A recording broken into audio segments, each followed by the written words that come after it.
Heitar umræður hafa spunnist auglýsingaherferð útgerðarmanna gegn kvótafrumvarpinu. Þingmaður segir herferðina ósvífna. Útvegsfyrirtæki og hagsmunaaðilar í sjávarútvegi hafa undanfarið varið milljónum í auglýsingaherferð gegn breytingum á fiskveiðistjórnarkerfinu. Lillý Valgerður. Auglýsingar sem birst hafa frá hagsmunasamtökum í sjávarútvegi undanfarið hafa vakið athygli. Þar má sjá sjómenn, verkalýðsforingja á landsbyggðinni og framkvæmdastjóra hinna ýmsu fyrirtækja segja frá neikvæðum áhrifum breytinga á fiskveiðistjórnarkerfinu. Nokkrar umræður hafa spunnist herferðina þar sem ljóst að nokkur kostnaður fylgir henni og hún því ekki á færi allra. Samkvæmt upplýsingum frá birtingarhúsinu má gera ráð fyrir að hver mínútu auglýsing sem birtist fyrir fréttatíma stöðvana kosti á bilinu 300 til 400.000 krónur. Það var bæjarráð Fjarðabyggðar sem stóð á bak við fyrstu auglýsingarnar sem birtust en fljótlega bættust fleiri hagsmunaaðilar í hópinn.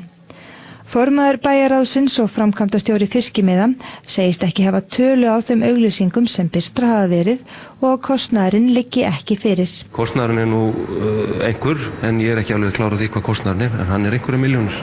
Það alveg hreinu. En það líka miklu hagsmunir í húfi og mörg störf sem þarf að verja og lífskjör út á landi. Og ekki bara út á landi, hér Reykjavík líka, hér mörg þúsund störf tengd sjávarútvegi sem það líka standa vörðum.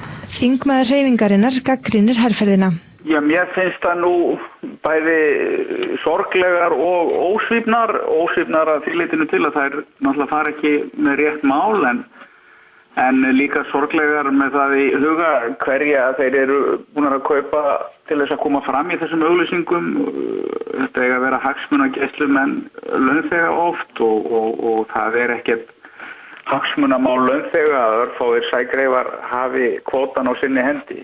Jens segir ekkert óeðlilegt við að þessi leið sé farin. Í okkar huga var þetta rauninni svona sú leið sem við töldum að myndi nýtast best til þess að koma okkar sjónarmiðum á framfæri og skoðunum fólksins okkar, sveitarfélagana, verkalýðsfélagana og fyrirtækjana sem eru hér út allt að starfa í þessum iðnaði.